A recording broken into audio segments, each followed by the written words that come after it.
Welcome to PodcastOne. We hope you'll support our sponsors who bring you these podcasts absolutely free and with limited interruptions. And of course, we appreciate you listening to this show, which will get started in just a second.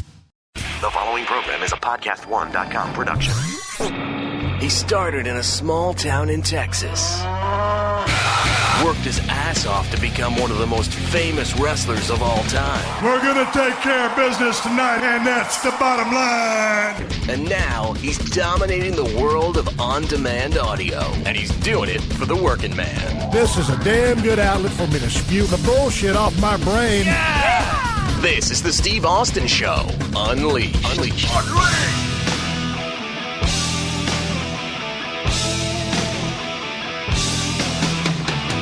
All right, everybody, welcome to Steve Austin Show. I am coming to you from the main streets of Los Angeles, California today.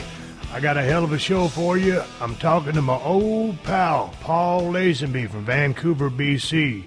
If you remember, Paul is my stunt double back from the low-budget movie days back in the day. He's got a new book out. It's called When We Were Bouncers 2. I wrote the foreword for it. And I remember When We Were Bouncers 1. It was an outstanding book. This is exactly in the same vein. Quick read, good stories, lots of zingers. Everybody loves a good bouncer story, especially me.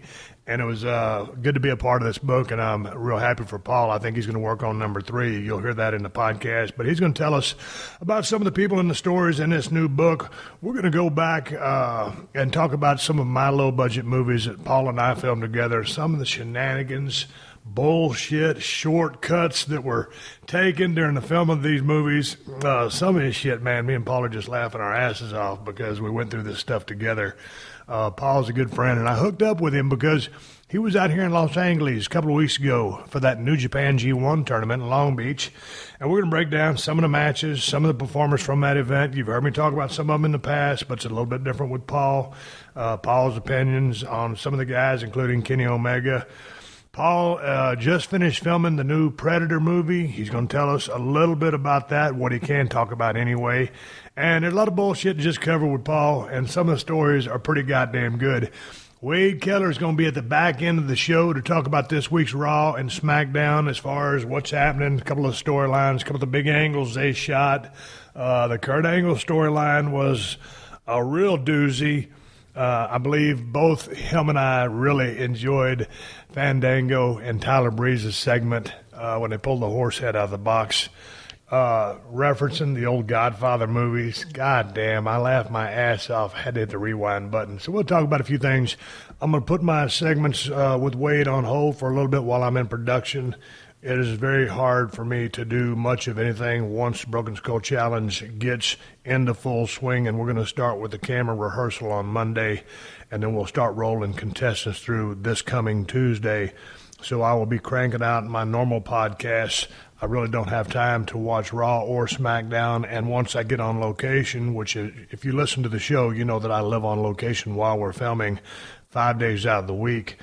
Most of the time, my satellite doesn't work. When my satellite does work, I don't have time to watch television anyway. So I'll put those on hold. Just be my regular podcast for the next couple of weeks, and we'll see what happens from there. I'm looking forward to this season of Broken Skull Challenge, man. It's going to be awesome. We've changed a lot of things. I told you guys at the end of season 4 that I was going to mow everything down and recreate it, and goddamn, that's exactly what we did.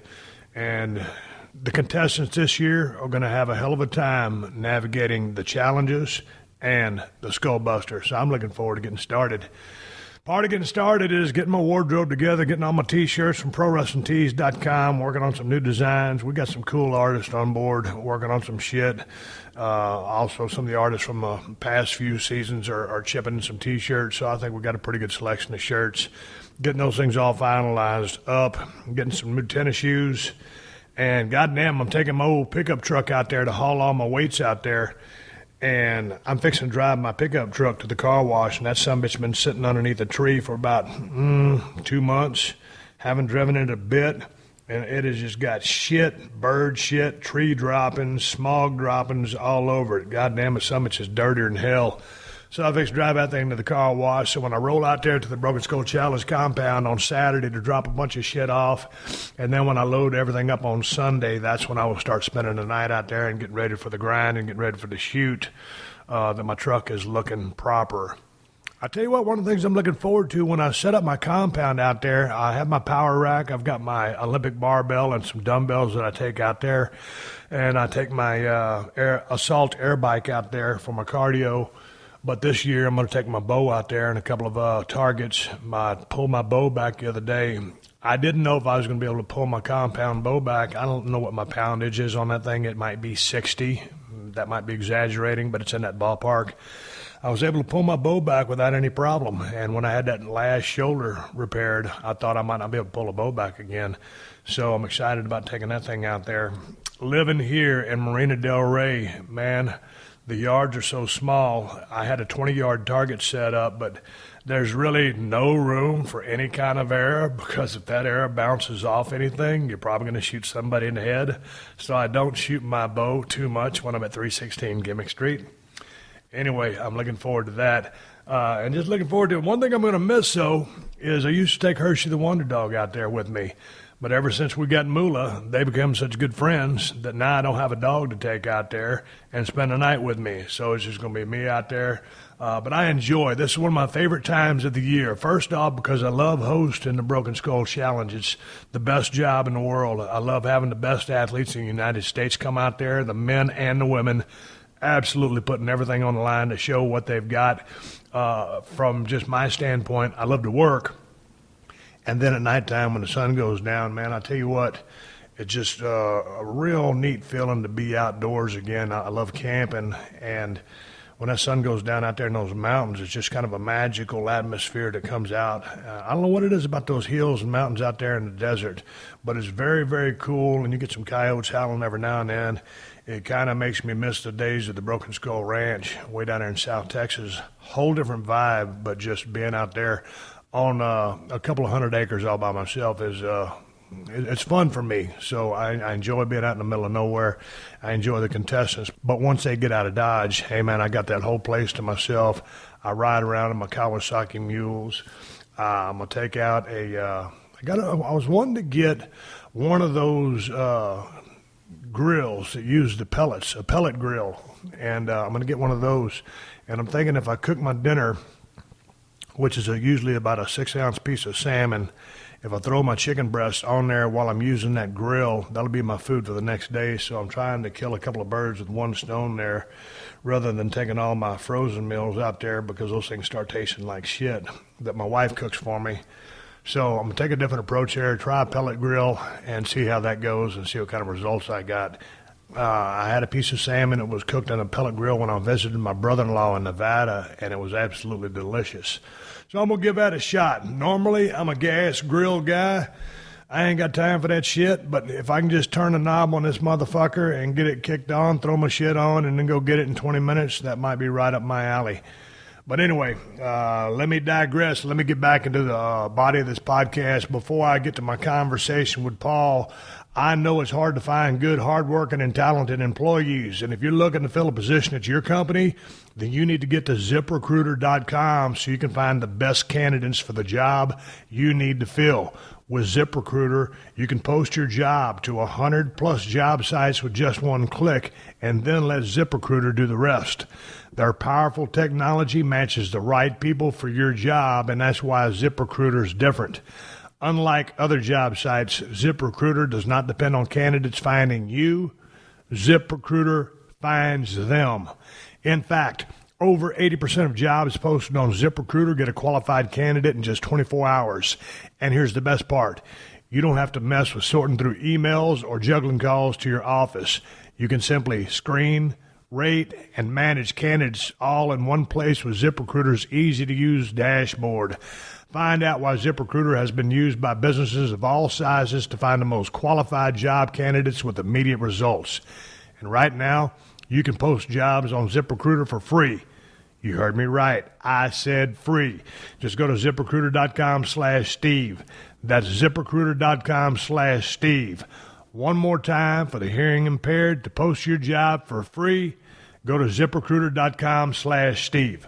Hey, have you heard? PodcastOne has a whole bunch of awesome new shows filled with big names that are waiting for you on our brand new, amazing app. This one's a game changer. There's Norman Lear talking to Amy Poehler, Julia Louis-Dreyfus, and Charles Barkley. Geffen Playhouse Unscripted with Bryan Cranston, Josh Gad, and soon Neil Patrick Harris. Nice. OC Real Housewife Heather Dubrow's World. Lady Gang's Three Mimosa Podcast with Leah Michelle, Nelly Furtado, Elle King, and more. Plus, every episode of The Adam Carolla Show, Dan Patrick, and Rich Eisen. And if you like what happens in the ring, we've got Steve Austin, Chris Jericho, Chael Sonnen, and a whole bunch more. So download our one-of-a-kind new app and see for yourself. Go to the App Store, Google Play, or download it now at PodcastOne.com. Steve Austin Unleashed. Talking with Paul Lazenby, my old stunt double from Vancouver, Canada.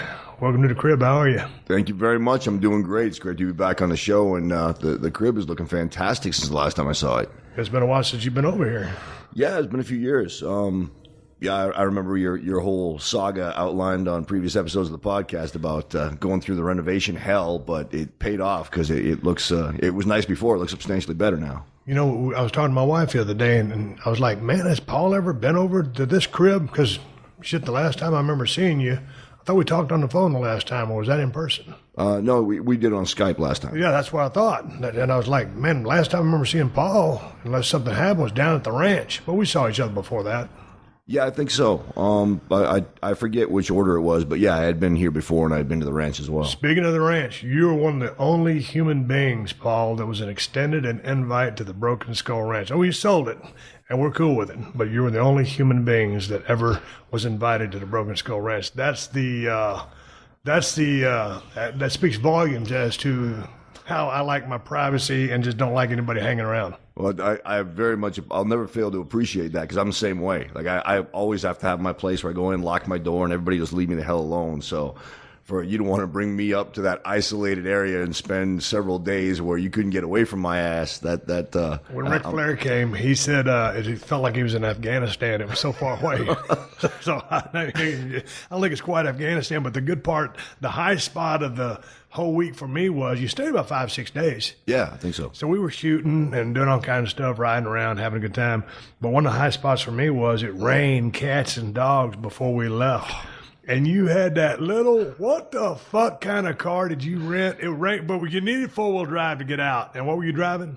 It was some kind of mid-size, like just a sedan. And because it was a mid-size shit box. It was a piece of garbage. But I didn't stop and think, I got to think about what Steve says in Texas terms, because you said, okay, there's about a 15-mile dirt road out of Tilden that we got to take to get to the ranch. Well, a dirt road in Vancouver terms is very different from a dirt road in Texas terms. Driving up there in dry conditions, I thought the car was going to shake apart. And so I thought there's no way I'm getting back with the road flooded out. The potholes in that damn road. I mean, goddamn, if you had any fillings in your teeth, by the time you got from the county road to the gate, you'd check your teeth, make sure you still had your fillings all in.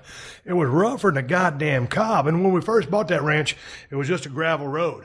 And hell, I'd be going 75 miles an hour down that gravel road, one lane, just for all the oil field hit out there, hauling ass, just smooth as butter.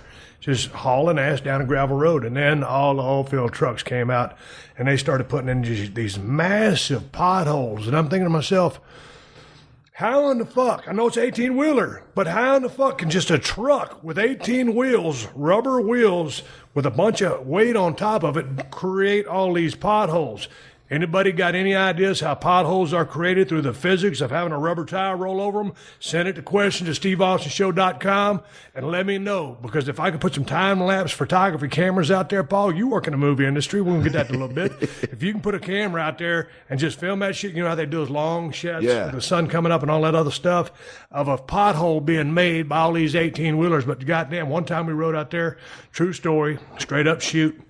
This is one of the times where all the potholes were still in full force. They finally paved that road, Paul. Oh, good. They finally paved it. But before they did, it was pothole city. We drove down in our RV. We timed it so that we could pick up Kristen's mother at the airport. You talk about vacation on steroids? Fuck the metallic P station wagon. We was in a big-ass 32-foot RV, picked up my mother-in-law from the airport. I left fucking 2 tracks of rubber burning out down the damn airport. We hit that county road. You ever been RV? Driving. Oh, yeah. I know you've been in your share RVs because you're in the movie business, but RVs just driving around. Yeah, I can only imagine what it was like on that road. Little cattywampus. I mean, this is a super class C, but it was sturdy built. and everything was falling out of the cabinets. The dogs were in there. Kristen's mother was bouncing up and down like this. And Kristen's got a bad neck, and I'm like, God damn it. You know what? I can slow down. I can pussyfoot this motherfucker, drive 5 miles an hour, and it's going to take us an hour to get to the fucking ranch. And I said, fuck it. I might well just hammer down. And so I said, fuck it. I was going 60 down that goddamn dirt road, bouncing my mother-in-law all over the place. She's a trooper. I said, goddamn, Marlene, put on your seatbelt. We're in a goddamn hurry. I was going to stop and get a Diablo sandwich and a Diet Dr. Pepper. Well, I got a theory that actually that road was the inspiration for the Skullbuster on the Broken Skull Challenge, because what that road does to cars is apparently roughly equivalent to what the Skullbuster is doing to human beings. God damn, if I took some of them OCR racers and Spartan racers and some of the elite cats I've had out there at the Broken Skull Challenge, that damn dirt road, I don't know if they'd live. But, well, yeah, it might have inspired the Skullbuster. But goddamn, it's funny because when I went out there, I flew down to San Antonio when I first bought that ranch and took a look at it, and I couldn't get to see the whole thing because back then it was raining. So I saw about a half of the property, but what I saw I liked, and it turned out to be a great ranch. But I only went down there one time, flew back, talked it over with Kristen. I said, you know what? Let's go ahead and pull the trigger on this. I love McMullen County, I like where the ranch is at. It's very private. So we bought it. But then over the 10 years of going down that fucking dirt road and being slapped with all that work, I said, I won't beat a dead horse. My listeners have heard this story plenty of times before, but goddamn, I had a good time out there doing all that stupid shit. We shot about, I don't know, 2,000 rounds. Something like that. We shot a lot of dead fish, too, because there was a drought going on. You remember that? Oh, yeah, vividly, man. It was. I just think that's cool because I'm a city guy. I mean, if I want to shoot, I got to get my guns. I got to drive 45 minutes to the indoor range and check in and do all the shit. But in this case, you know, he just looked at me and said, you feel like shooting? And it was just a matter of going to your gun locker and getting a couple of pistols and going out back to the watering hole, shoot dead fish. But tell people about the fish that we were shooting because of the situation. Like I said, when I bought that ranch, I mean, it had been raining cats and dogs. And I had 5, we call them tanks. Other people in the cities or in other countries might think of them as ponds. But anyway, the bunch of tanks. And the heat was so extreme, the rain was so sparse, everything evaporated and dried up. So I had fish flopping around on top of the mud or dirt because the tanks had dried out. So I forgot that we were riding around capping a few fish. We had target practice. And we also used a couple of spinner targets. I don't know if you remember the ones that look like little croquet hoops and they got spinning plastic paddles. And, this was a meeting of the minds, so to speak, man, because we're bouncing bullets off of those with 45s. And then at one point you went, I don't like the look of them rebounds. And you went and got, as men do, we threw the instructions away when we unwrapped the damn things. And you went in the garbage and you got it out and said, do not use anything bigger than a 22 on these things. That would have been the dumbest way ever to die. One of those ricochets whistled by my ear. And I was like, God damn, we got to be doing something wrong. Let's look at the horsepower rating on these things. 22s? Oh, we're not doing much better. We're shooting 45. God damn, Dirty Harry would have been proud of us. I think so. So would the Darwin Awards, because we would have given them some material for their books. God damn, where do you want to start this podcast? You want to talk about when we were bouncers, too? I've been on your IMDb page here on the internet. Lost in Space, a TV series, The Predator. Dude, when you ever filmed The Predator? They're redoing The Predator. Yeah, they just wrapped filming. I think they're probably going to be doing some reshoots. It's due out for release next year. But yeah, I got a stunt actor role on that. And in fact, I'm very proud of this because I previously, just after Dusty Rhodes passed away, I played a wrestler on a TV series, and I wanted to work a little something into the scene, like have a wrestler wear R.I.P. Dream on his arm or something, and it got vetoed. They didn't want to do it. So they were putting some tattoos on me as a biker, and I don't know if it's going to show on screen, but I actually got them to lay in R.I.P. Dream on the inside of my forearm. So I'm hoping that the camera catches it at some point. That's awesome. Hey, speaking of wrestlers, check out my physique. What am I sporting right now? You are sporting. Oh yeah, you got a little band on your left arm, looking like you had to tie off for some particular reason. I got a red elastic, whatever you call it, tensor band, or yeah. You put a Band-Aid when they take your blood. I went and dropped off a pint of blood this morning, so they put a Band-Aid on there, and then they wrap it with this bright colored wrap. And so today the color is red. I just gave blood today. I took off my sticker so I wouldn't look like a fucking mark. Then some bully saw me. Hey, the big bald-headed guy over there, he just gave a pint of blood. Let's whoop the fuck out of him. Then I looked like a target. Fuck that. Homie too smart for that street shit. Yeah, so I put on a sticker, back off, bitch. I ain't getting no blood. Back to my story. So they put this damn bandana on my arms, and it reminded me of the story I told on a podcast before, but I had never told you. So one time I was in Beverly Hills, I was dropping off some blood, and god dang, the gal was having a hard time finding a vein, and most of the time I'm pretty vascular if I'm getting lean, but the damn building was so cold, all my veins were shrunk up. They stuck me 3 times, and they said, the final time, on the 3rd time, they said, well, if this one doesn't take, I might have to stick you one more time. And I'm like, well, I got 3 gimmicks. And I said, finally, it wasn't doing anything, wasn't filling up the bag. I mean, it was the shits. I'm thinking, what the fuck? My blood must be, thick as molasses. I'm going to die here. And so anyway, finally she hits a damn gusher, and it starts flowing like a motherfucker. But by the time I left, I had 4 holes in my arms. They'd done switched out arms, hit me in the hands. And so they had me tied off on both arms. And this is when I walked out of the blood donor center, and I'd parked in a metered parking, and it says no parking after 3 p.m. Well, shit, I didn't know it was going to take all day to get a pint of blood. So they hauled my goddamn SUV off. And so the impound lot was 0.8 miles away, almost a mile. We got to stop by the police department before you get your damn vehicle. And this is in Beverly Hills, goddammit. I'm wearing camouflage shorts and a shirt like this. Can you believe it? Fit right in. Everybody in Beverly Hills wears camo shirts and a sleeveless dry fit tank top, right? So, but now I'm walking across here like a fucking cretin.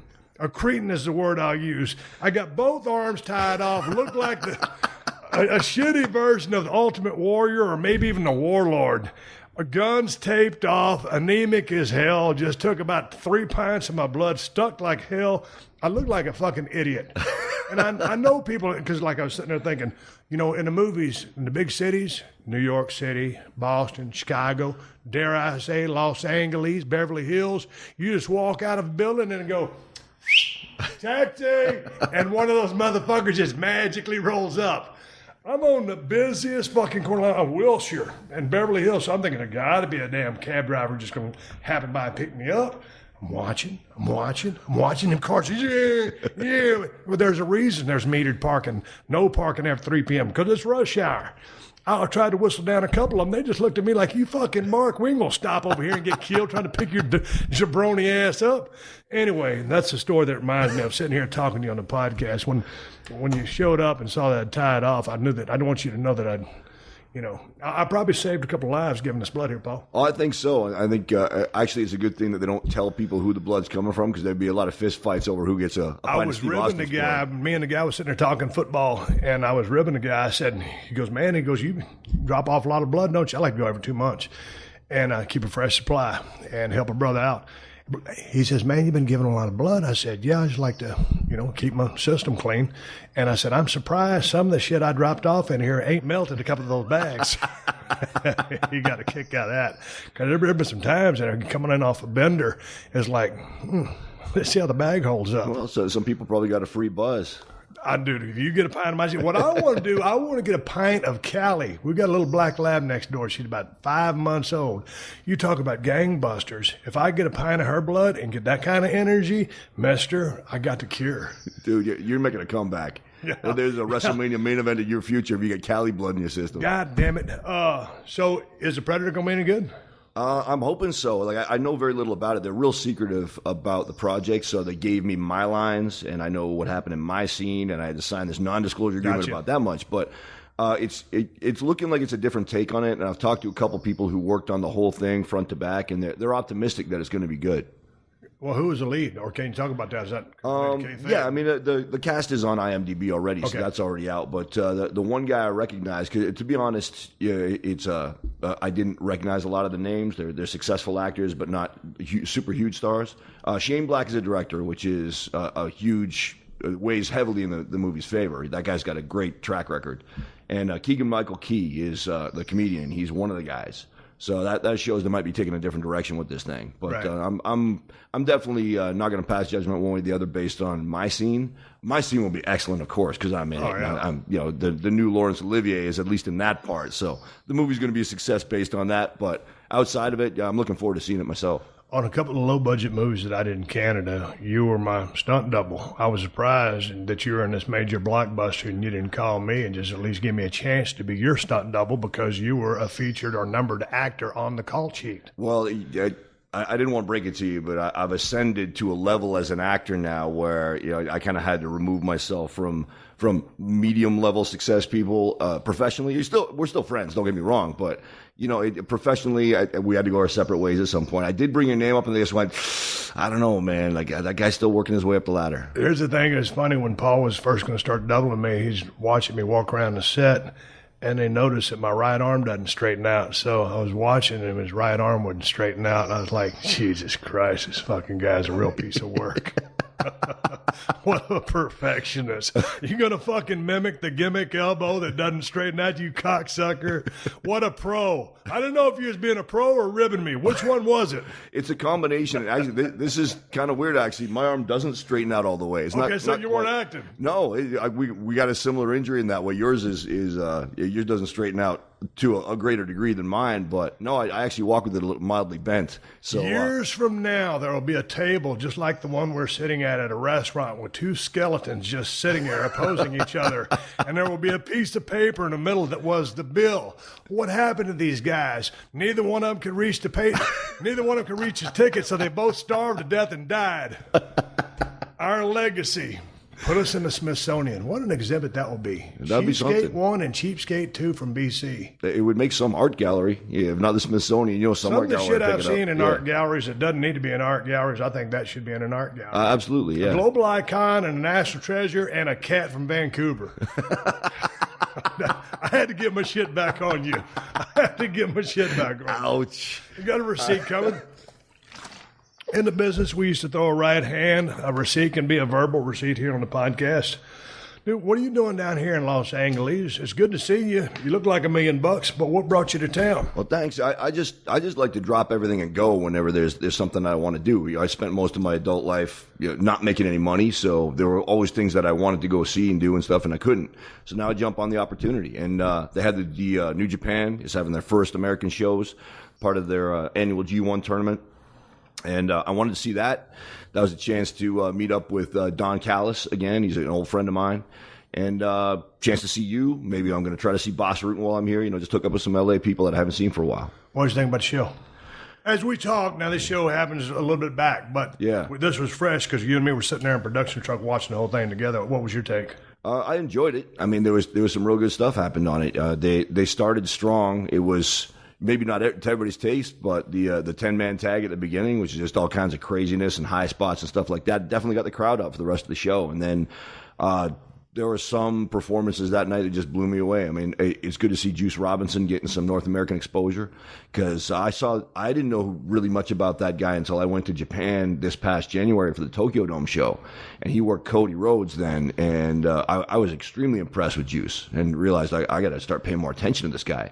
So I'm glad to see him getting a little bit of eyes on him in North America. Cody against Okada was we talked about it in the production truck. Okada's selling reminded me of an old Japanese worker named Kiyoshi Tamura in that it was just unbelievably masterful and really brought the match up. I thought going back to the Juice Robinson match, man, I hadn't really heard of the guy because I'm not into. I barely watch WWE. I try to watch Raw and SmackDown. I DVR both shows. I try to watch as much as I can. Now that I know that New Japan is on Access, I can watch more of it. Channel 340 if you have DirecTV. So now I want to watch more of it. But man, when Juice went out there and he worked Zack Sabre Jr., that was one of my favorite matches of the night.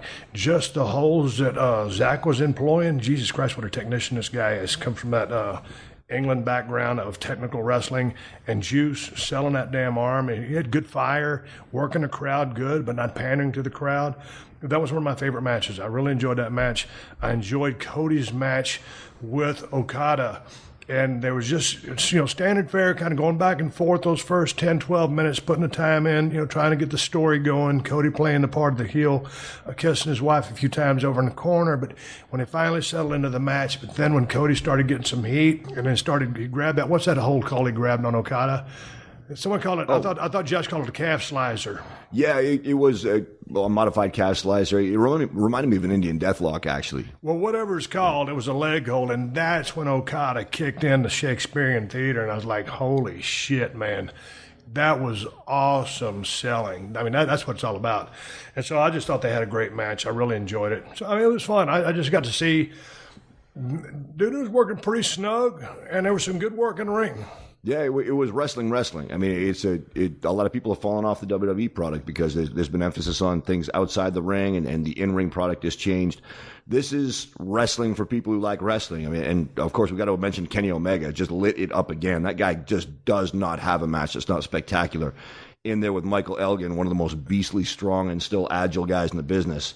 So they definitely didn't disappoint either. No, they did a good job. I really enjoyed the finishing sequence. The last 5 minutes was pretty epic.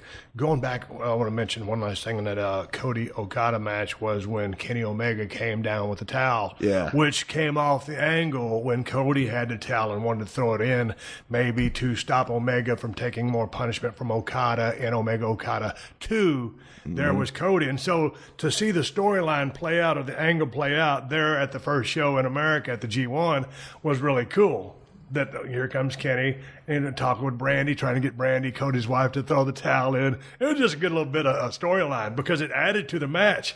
And so the crowd was pretty pensive at first. And then, boy, that spot, the heat spot or not the heat spot, but just the heat area when Cody grabbed that leg hold, that's when the match really started picking up. That's when it started building, and they had a damn good finish.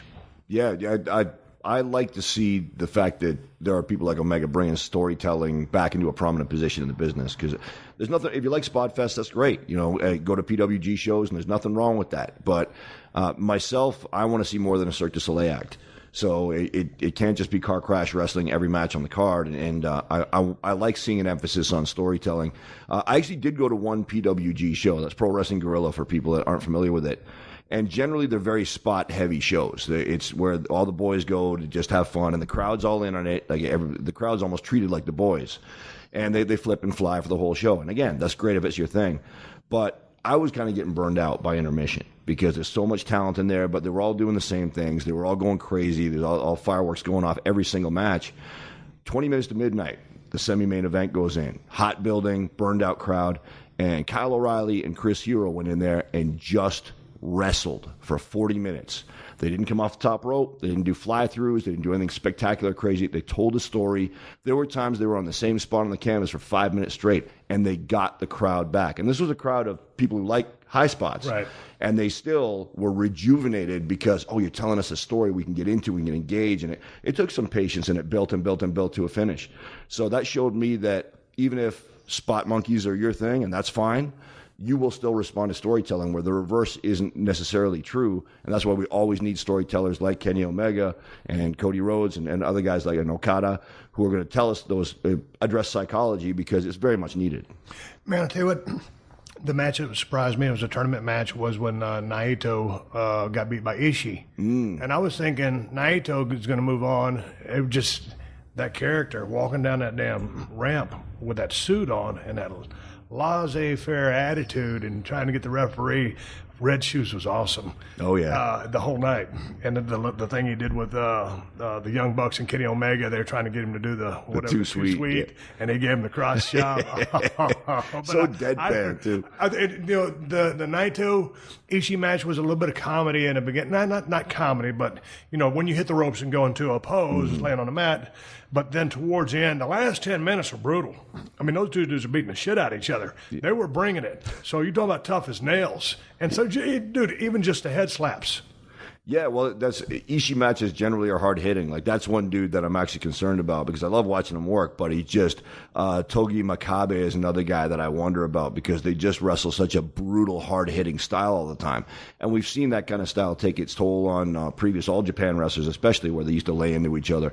But for now, it's entertaining as hell. And I heard that Ishii wasn't necessarily 100% happy with the match because he's such a perfectionist, but I think he's being too hard on himself, man. I thought that was a great match. I thought, I really, like I said, I like the final 10 minutes more than the entirety of the match. But was it a good match or a bad match? Yeah, it was a good match. But I loved the last 10 minutes. When I was watching that setup, one of the things that I noticed on a couple of the high-risk maneuvers, and there wasn't a whole bunch, and I was glad for that. I mean, there's some hard-hitting stuff, but nothing crazy high risk. I think Kenny did one of the things, but just their ring position, by the way they have that ring, and then they have that next level, and then they have the floor. Man, I don't know about that setup. It seems to me like you can come up with a better setup that's going to be safer for the guys if they're going to be doing any kind of outside the ring action. Yeah, I'm not sure how much consideration was given to the layout of the venue. And again, I'm not going to second guess anything New Japan does. They're doing a good job of running their shows, but I know what you mean. Like, there's just the logistics of the building were a bit strange to me for what's supposed to be New Japan's coming out party in North America. I would have thought there were different things that they could have done to make it a bit more grandiose and, like you said, accommodate the boys a little bit more. But I mean, it goes back to, I think, when Rick Rude hurt his back, I believe it was over in Japan, if I'm not mistaken, and it was due to kind of a similar stage setup type thing. And I was like, man, 2017, clear out that ringside area, whatever, make it a little bit safe for the guys to spill out if they're going to spill out and do their shit. Well, there was even a case where I think it was Kenny Omega took a bump into the guardrail, and that whole section of guardrail fell into the crowd. Like, how do you set up your guardrails and not have them all connected? Because you don't want to be crushing your front row, man. Those people paid a lot of money for tickets. They don't need to be going to the hospital. Hey, man, the one little spot in that match, we'll move on and talk about some other stuff, but the one spot in that match when Kenny picked up Michael Elgin, it's a pretty good display of strength because Michael Elgin's a big, solid dude and bottom heavy with those legs. He's just a big dude. And that when he picked him up, remember that gut wrench into kind of like a powerbomb type gimmick or whatever his finish is called. But I looked over at you and I kind of raised my eyes. I said, dude, that's a pretty good display of strength for a dude that size. Well, especially late in the match. And yeah, he had to hold him up and manipulate his body weight, like turn Elgin around in the air. And it really shocked me. I know Kenny's been working hard. Like anybody who's been paying attention to him has seen that he's been put on a lot of quality mass in the last little while. But he's a lot stronger than even I anticipated. What would you think about that guy in American promotion? Could he be the guy? Kenny Omega, if they let him. I mean, that's the story of a lot of talent right now, is that in North American wrestling, you get the opportunities that are given to you.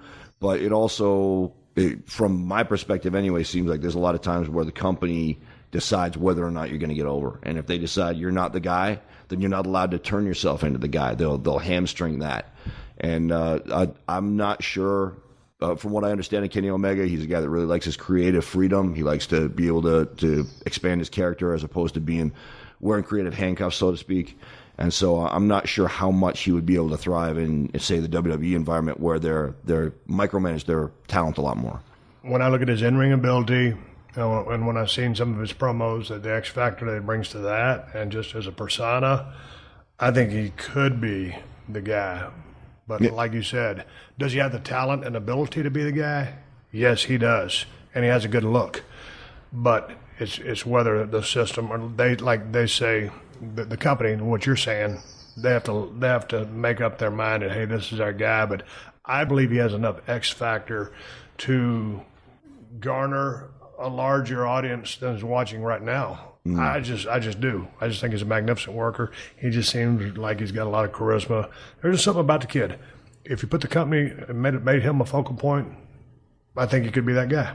Yeah, you hear the phrase "it factor" thrown around a lot in WWE, and that dude has it in spades. Absolutely, he's got the complete package. He's got that intangible charisma that a really top guy needs to have. And yeah, if they wind him up and let him go, then he can main event WrestleMania and sell all kinds of pay-per-views and tickets and whatever for him. Hey, man, let's take a commercial break here and come back after Paul's calls to sponsors to keep the show on the air. 2 cans of audio whoop-ass for free. God damn, all you got to do is hit the download button. Paul, where can people find you on social media, your website, any kind of information? Yeah, you can find me on Twitter and Instagram at Famous Bouncers. And also on Twitter, my personal account is at Mauler MMA. All right, we're coming right back with Paul Lazenby. He's going to carry me as we go into another segment talking about when we were bouncers, too. I ain't been carried in a long time. We'll see if Paul is up to the task. True Car is one of the longtime sponsors of this podcast, and it's all you need if you're looking to buy a new or used car. TrueCar gives you the price and information you need to feel confident about your purchase. And when you register with TrueCar, you will see what other people in your local area paid for the car that you want. And from there, you can connect with a local TrueCar certified dealer and enjoy a more confident car buying experience. TrueCar shows you real pricing on actual inventory, so you see competitive pricing offered to you by TrueCar certified dealers for vehicles that are actually on their lots. And you'll also see all the dealer incentives before you get to the lot, so you can feel confident about the price when you show up. TrueCar makes car buying easy, no matter if you're looking for a brand new or used vehicle. And here's the thing, the stats don't lie. Over 3 million cars have been sold to TrueCar users by the TrueCar Certified Dealer Network. There are over 13,000 dealers in that network with some 700,000 pre-owned vehicles available. So do yourself a favor and go to TrueCar for your next car buying experience. TrueCar doesn't just make the process easier, it will also save you some money. TrueCar users save an average of over $3,000 off MSRP. So when you're ready to buy a new or used car, visit TrueCar to enjoy a better car buying experience. Some features not available in all states. There are 120,000 unsolved murder cases in America. It was the next day that I found out from my parents when it happened, that my sister was killed. Each one is called a cold case. Sometimes you have to look really closely to find the evidence. Damn, I killed her. Damn it, I killed her. Cold Case Files, the podcast. Garcia is walking into the home of a real monster. I was nervous. I realized what kind of person I was dealing with. It's a goosebump moment. Download new episodes every Tuesday on the PodcastOne app or subscribe at Apple Podcasts or PodcastOne.com. Steve Austin Unleashed. Rolling sound back here, Paul Lazenby, Marina Del Rey. Hotter than a motherfucker outside. Got the ceiling fan going. Got a cold breeze going through here. Paul's completely full of shit. So am I. And you're listening. Thanks for the download button. Hey, man, it's been a while since you've been on the show. And the last time you was on the show, you said there's a couple things that you'd like to talk about. Yeah. It actually, because when you invited me back on again, I went back and listened to my other two appearances to see what I talked about then. And there's something, the first time I was on the show, 2-3 years ago, I think, something like that, I said one of the dumbest and most ignorant things I've ever said in my life, and it makes me cringe to think that it's still out there. I was talking about my time wrestling as a character called Death Wolf in Insane Championship Wrestling, not the one that's doing very well in Scotland right now. This is a Detroit-based group. Now they're called XICW. I think they're the oldest homegrown group in Michigan. But that was run by the late Malcolm Monroe and a guy named A.T. Huck, who's still running it to this day. And you know, great guys, great promoters, and just an unbelievably talent-rich locker room. A lot of guys who ended up going to WWE or really making it in wrestling.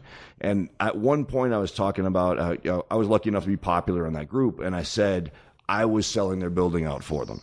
And I could not have sounded more like an asshole wrestler than making that statement and basically slapping the faces of everybody involved in ICW. So I want to send out a public apology for making that dumb fucking statement that should never come out of my mouth. I like to think I was a cog in the wheel. I like to think I played my part in making that the popular promotion that it was, but in no way, shape, or form was I selling their building out for them. I was doing my part to sell tickets, and so were a lot of other people, and Malcolm and Huck were working their asses off too. So sorry, guys. Did you get any heat over that? No, nobody's really. There was a little bit of backlash from fans online. I made a reference that the next time I come on the show I should talk about it, and then I forgot the second time I came on. But I immediately apologized to the fans that contacted me. There were a few people from Detroit that said, well, what do you mean by that? Because these guys are there too. And I'm like, you know what, guys, you got me. You're right. You're totally right. And so, yeah, apologies all around. All right, so you made it good. But let me ask you something about your memory right now. Man, every time we're talking about, what's the Tomorrow guy, the Japanese wrestler? The guy that sells real good. Oh, Okada. No, the other guy. Oh, Tamura. Sorry, I'm sorry. Yeah, Kiyoshi Tamura. So, dude, every time you're talking about guys that are in the business or different guys you've trained with or guys that were trainers and all these different disciplines and the names you just spit out right now, dude, after all the chair shots, all the bullshit, all the bouncing, all the movies, and brain's still good, you got to remember like a steel trap. I can't remember shit. I don't even remember your name. I know you've been frowning at me like I don't even think you know who I am right now. What the fuck's this guy's name? Just rest assured, I am a friend. You know when you meet somebody, and this happened last night, a guy came up to me and he goes, hey man, how's it going? We shook hands. This is at the New Japan Pro Wrestling show. He goes, hey man, how you doing? I said, good. And I kind of give him that look, and he goes, dude, you remember who I am, don't you? I said, no. It was one of those moments he had to explain who he was. I felt like a piece of shit. But anyway, I just didn't remember who the guy was. I think he changed his look. Anyway, so your memory's still good? No problems? It's okay. I'm having a lot of short-term memory issues that I'm doing a good job of managing, but it came down to concussions as well. I was always one of those fighters when I was fighting who could walk through stuff, and that was basically my way of beating guys. Is they get tired of hitting me, and then I knock them out or take them to a decision. But even guys who are genetically gifted and not getting knocked out, you're still getting concussions when you're getting hit. And then I did a gag on the TV show Arrow a couple of years ago, an ankle snare trap. One of those gimmicks where your ankle gets caught by a cable and then it gets pulled over your head, so you're hanging upside down. And it was kind of a violent whipping motion, and the riggers were working out the way they were going to do it. So we did it 10 times in a row. And just my brain bounced around in my skull from that. That was the concussion that I've been wearing since then. I remember my brain being real foggy. James Bamford, Bam Bam, you know him well. I called him up because he was the stunt coordinator at the time and just said, look, dude, I know I got lines tomorrow. If there's any way I can do the lines first, please let me know because I may forget my name when we do the gag. But thankfully it wasn't as bad the second night. But I did that 15 times in the space of 2 days. And it just, it took away some of my short-term memory. So I really am conscious of focusing on trying to remember stuff now. But yeah, I lose names all the time. When you say you're trying to work on it, what are you doing to try to be proactive? A lot of reading, I try to stay off my phone as much as possible. I try to stay away from TV as much as possible. I still watch TV and use my phone a lot, but I kind of equate it this way is when you're using your phone or you're online, it's external stimuli. Like you're plugging stimulus into your head as opposed to creating it inside your head. It's kind of like using one of those little electrode gimmicks and sticking it to your muscle and making it flex as opposed to lifting a weight and making the muscle work and building it from the inside out. And the second way is the best way. So I think when you're doing creative stuff or when you're reading or actually trying to flex your mental muscles, it can kind of bring that back, just the way physio brings back your muscles when you're injured. And so I'm doing a lot of that, and it has been helping. It's brought back a little bit of the short-term memory that I lost. But long-term memory doesn't tend to be as affected by concussions, and yeah, that's why I can remember all this wrestling stuff because I've been living that for so long. So that's what's going on with me then, huh? All right, so I got that to look forward to. Got to start working on the mental capacity. Got to start reading more. Check.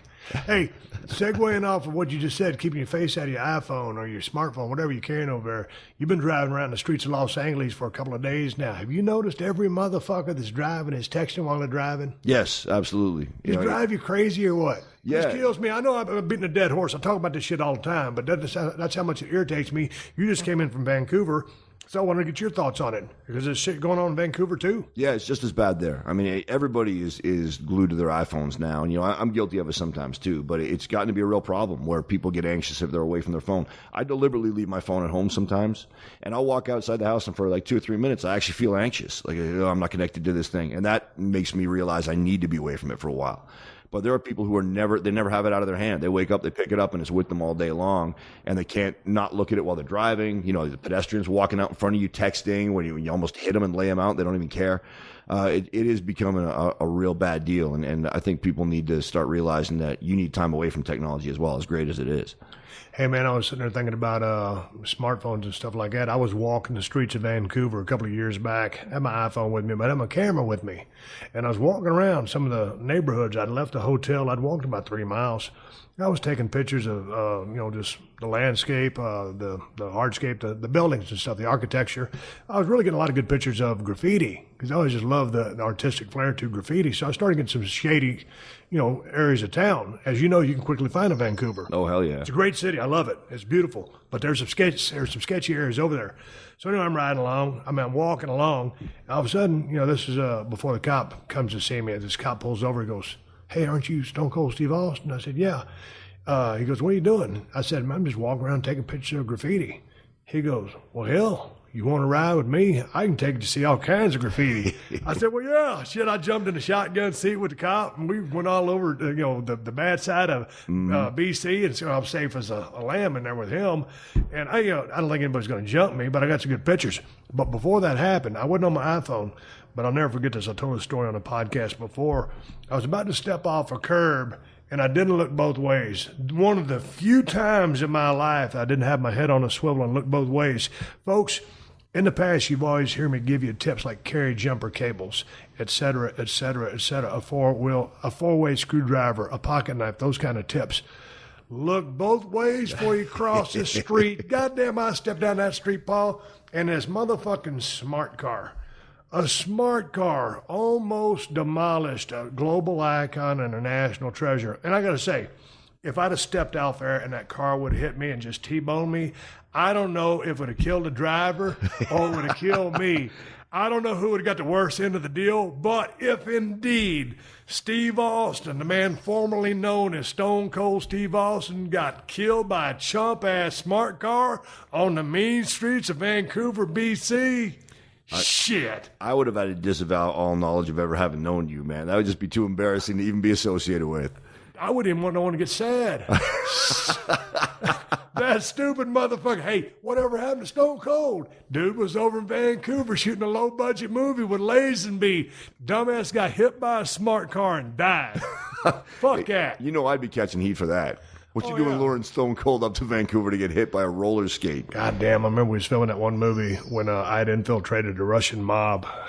and they were going to blow my family up, my wife and my daughter. And they were in a piece of shit car in my driveway. And I was driving a pretty sweet SUV, had about a $400,000 crib in a movie. It was a sweet setup. My wife and my kid was in some hunk of shit that we could set on fire for the budget of the movie. Had flame bars built in, and they was going to hit the flame bars.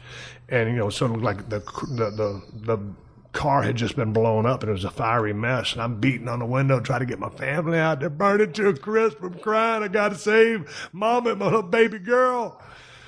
And we walked up to the goddamn car, and there was a couple of blow-up sex dolls with wigs and Raggedy Ann makeup, rouge on the cheeks, had the gimmick blowjob mouth. That was absolutely obscene, especially because you had the actresses there, one of whom was like 7 years old, and her stand-in for this scene, her stunt double, was a sex doll with a blowjob mouth. It was bad, and the fucking director, Rob Lieberman, what's his name? Rob Lieberman. Rob Lieberman had a fucking global meltdown. God, you're undercutting me at every turn. This is nothing but schlock.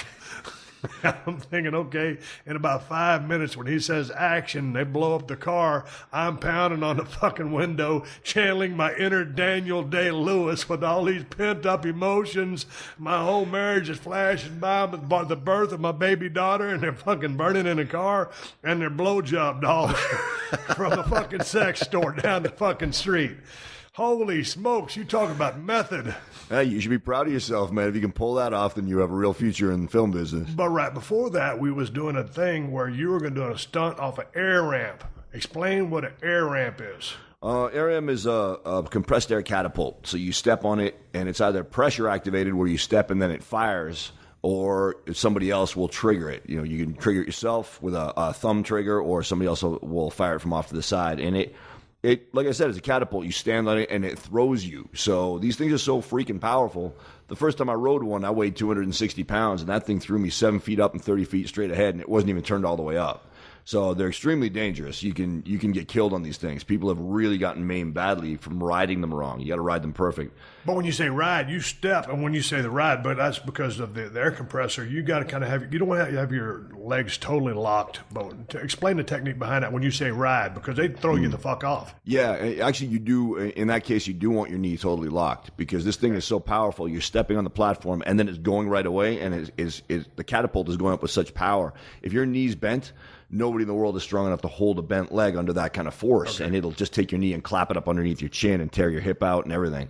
So you actually have to land directly on it with a locked knee, and then your skeletal structure keeps you in the right position, and you got to make sure you're falling forward. If you fall backward, you're going to flip ass over tea kettle and fall on the equipment or fall backward. A lot of stuff can go wrong with those things. So that was actually the most dangerous gag of my career, because I'm trying to save the blowjob dolls. And they forgot some stuff that we're going to be doing that day. So I get there and it's like, okay, Paul, you got, your buddy Chad Bellamy is going to be triggering it from opposite side. That's cool. I know Chad, he's on top of it. Now it starts to rain, so now there's going to be, the lid might be slippery, what I'm standing on. And then I got to stand there, and then, oh, yeah, the car's blown up, so we got to shoot flames in your face. So here's a big glob of fire gel. We're going to smear all over your face, and you got to keep your eyes shut while you do it now. Oh, and when you're in the air, can you turn your head away from camera so that we don't see that it's not Steve?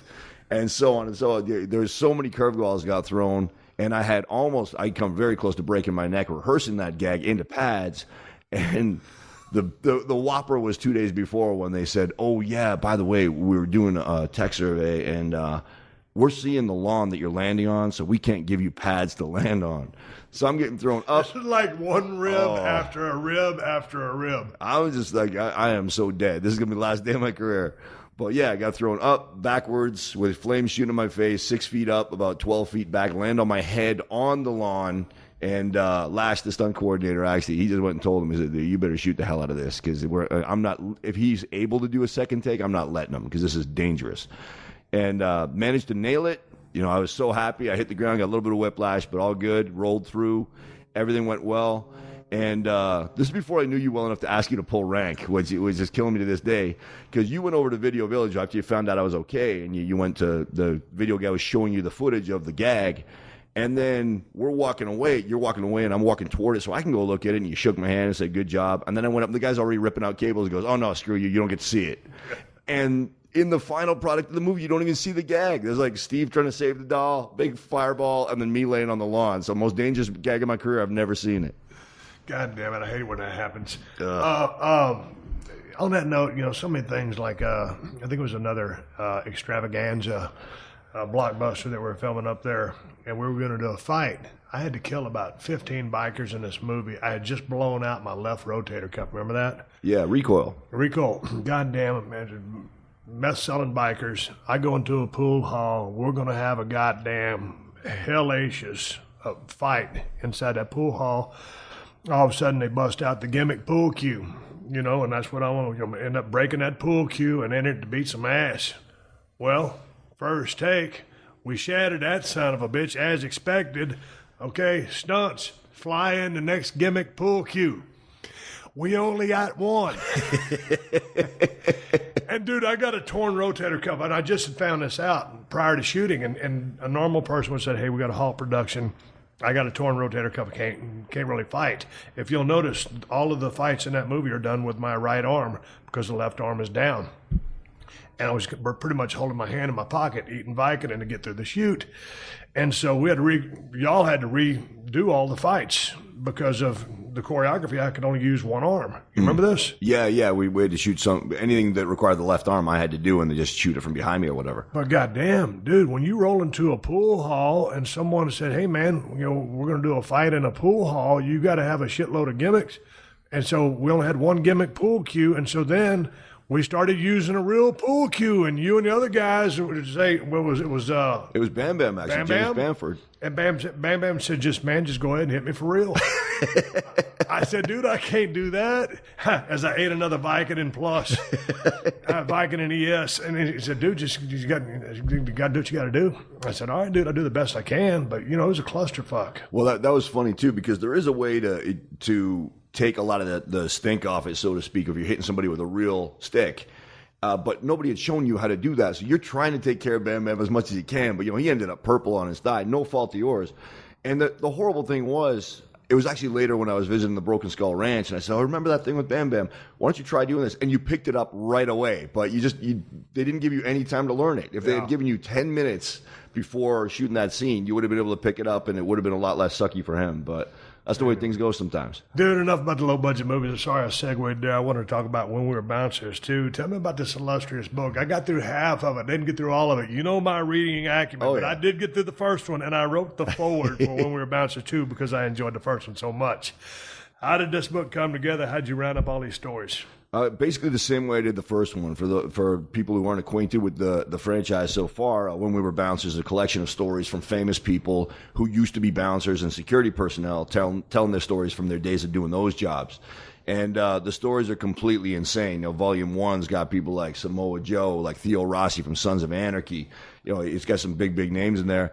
And the stories just kept piling in. One thing I found with this franchise or with this project is that I cold contact people all the time, and very, very seldom does anybody even hesitate to jump on board. Bouncers always want to tell their old war stories and security guards. So it connected with pretty much everybody I contacted, and I piled up the stories so quick, I had more than a book's worth. So when We Were Bouncers 2 came into fruition, I'm already working on number 3, as well as being in talks with... I have been in talks with the El Rey Network. I'm not sure where they're going with regards to a possible TV series. It's been building all kinds of momentum, and I've got no plans to stop anytime soon because it just keeps going. So every time you call somebody, they got piles of stories? Just about. Anybody who bounced for any length of time has crazy stories, and that's what I was thinking when I first put the project together. Is I always wondered why there was never a bouncer book that did well, because I bounced for roughly 20 years, and you see the most insane shit. It's just ridiculous. You see life from an angle nobody else does. And then I realized it's probably because nobody likes bouncers. Bouncers are always telling you what to do, where you can't go, or you can't get in, or punching you in your face or whatever.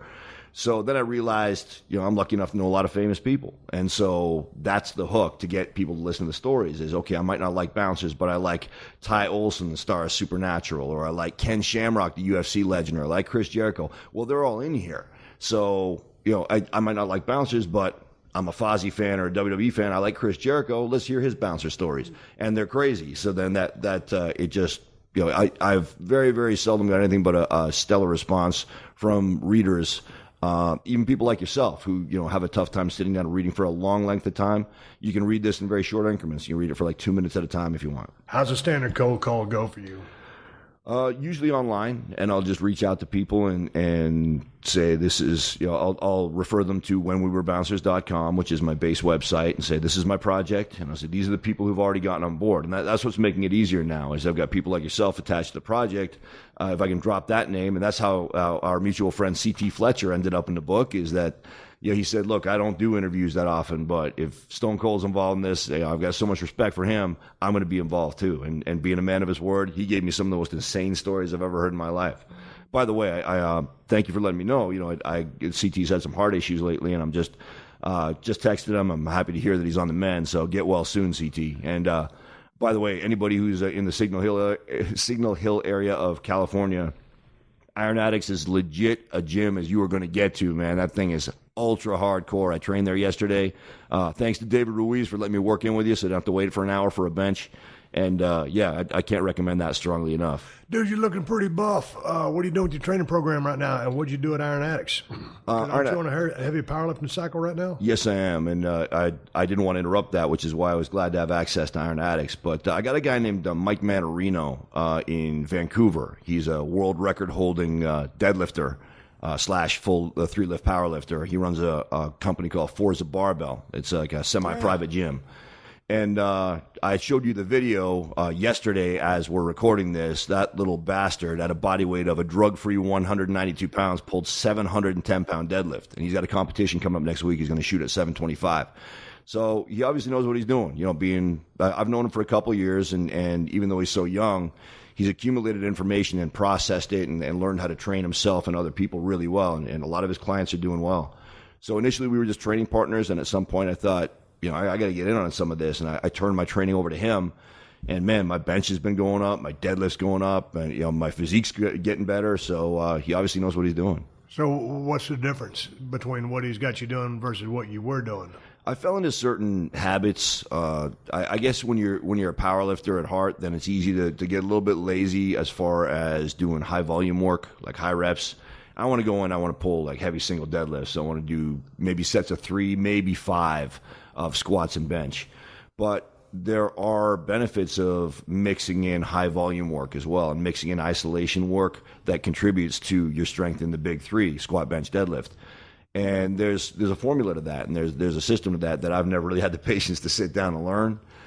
So Mike's done that for me, and so that's incorporated in now. That Ruiz guy I was talking about that I was training with yesterday, he's a powerlifter too, and he was remarking on the number of reps I was doing. He said that level of volume is kind of crazy from what I'm used to, and but it's been working for me. I'm getting stronger, and my physique's looking better. How often are you hitting the big 3 lifts? Well, I'm benching once a week, incline pressing once a week. And then deadlifting, I really had to learn that being an old man deadlifter is different from being a young man deadlifter. I was deadlifting once a week, and that ended up being too much. That is a whole body exercise that taxes you so much. Now it's once every 2 to 3 weeks. Really? Yeah. Yeah, and you surprisingly, you don't lose your strength when you're doing it every second. So what are you doing on the days between on a back day?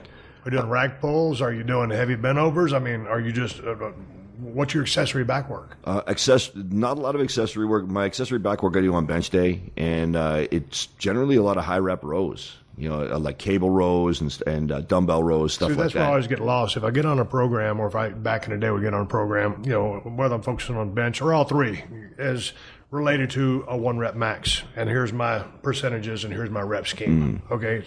Then what would always tangle me up would be with respect to the accessory work. Probably doing too much accessory work because I want to look like a bodybuilder, but I'm trying to get strong. So I would cross the two up and fuck myself up. Yeah, and I was probably guilty of some of that too when I was in phases where I wanted to address my physique. But you can be a bodybuilder or you can be a powerlifter. Now I'm finding out there's ways to be a good-looking powerlifter too, but you just got to do it scientifically and do it right. And that's why I'm glad Mike's doing my thinking for me, because I don't think I ever would have untangled that knot by myself. That's cool. I'm back with Paul Lazenby. If Stacy left that break in there, I hit the pause button, and we took a pause for the cause, took care of business over here, and hit the record button. Well, right before I hit the record button, I looked at Paul and said, what were we talking about? For about 5 or 10 minutes, we're sitting racking our brains, and Paul goes, oh, yeah, concussions and short-term memory. This does not bode well for our old age. I don't know how the segue is going to leave off, or the segue is going to stay in, or what the fuck, but this show is a one-man clusterfuck today. Paul Lazenby joins me in his clusterfuck. Before we take it home, you got any final thoughts, stories you want to talk about when we were bouncers too? Where you want to go with this? I'm an open channel. I'll go wherever you want to go. Just call the match. Yeah, I'm going to throw one last plug in because the response has just been so encouraging. I want to keep things rolling with this thing. Sales have been great. They seem to be going up every month, and I'm really hopeful that we're going to get that TV series When We Were Bouncers off the ground. Talking to a couple other people besides El Rey, so we'll see. But yeah, once again, this is easy, light reading for the Twitter generation. If you don't want to sit down and read something for 5 minutes, you can knock off 1 or 2 stories out of here. It's reading for the bus. It's reading for sneaking up behind your school books or whatever. And if you want to sit down, you want to plow through a book front to back, you can do that too. So stories about Mike Tyson, stories about Kimbo Slice, stories about Ken Shamrock, the UFC guy, TV stars, movie stars, all kinds of stuff. You're going to find them all in here. You can pick it up at whenwewerebouncers.com, or you can get it straight off Amazon, or just go to your local bookstore and they can order it in for you. So how did you call Mike Tyson? Well, it was stories about Mike Tyson. So actually, that is the chapter from MVP, the former WWE superstar MVP. And his chapter blew me away because he's got stories, in-depth stories about Kimbo Slice, Mike Tyson, Shannon Doherty, and there's 1 or 2 other famous figures in there as well. And like he had real, like it goes on, the story goes on for like a full page about everything went through these people. So he was in a real high-end nightclub in Miami, so a lot of big names came through there. And as a result, his chapter is a real standout chapter. I saw Mike Tyson a couple of months ago. They were over at the Ritz-Carlton in Marina Del Rey, and we were walking out. We had been drinking margaritas for about 2 hours. Man, I was feeling good. And all of a sudden, man, I seen this guy with a big posse, a lot of people. Man, it was Iron Mike Tyson with his wife, his kids, his whole family. They were going over, I think they were going to Hawaii or somewhere. But anyway, I said, God damn, I said, Mike. He looked at me. God damn, we did it, shook hands and hugged and everything. It was good to see him again because, man, doing business with that guy way back in the day, when he came out and I interrupted that big announcement that Vince made, and we had the big, I gave him the double flip off, and he pushed me. God damn, he gave me a good chest shove. He threw me back, and I was going for him, dude. It was a damn near shoot. It was a work, but we were damn near shooting. I'm glad that those guys are really trying to hold me back because I was trying to get to Mike, and had I got to Mike, he'd have knocked me out. I got to thank my old buddy Jerry Briscoe, that salty motherfucker, chicken wing suplexed me over in Kuwait. Jerry, you motherfucker, I'll never forget it.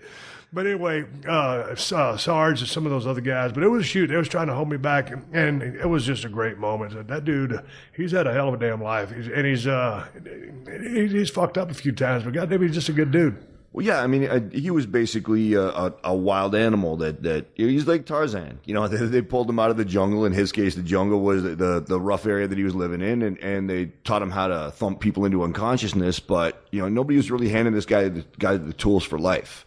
And so you shoot up to the top like that, you become one of the most famous people in the world, and you become super successful at a young age like that, then, yeah, people are going to step on their dick, so to speak. And one thing I always admire about Mike is that he's always owned his mistakes. You hear him talk about his life, and he will be very honest about the mistakes he's made, and he will accept responsibility for them. And that's a disturbingly rare thing right now, as people usually want to deflect responsibility. So I admire that dude for what he's been able to do and to, you know, kind of pull out of his tailspin, so to speak, and make something of his life on the back end of his fight career. I'm looking to talk to him one of these days on a podcast. If you ever pass through, if I ever catch you, Mike, if you hear this podcast, I'm looking for you. Would love to talk to you on the Steve Austin Show.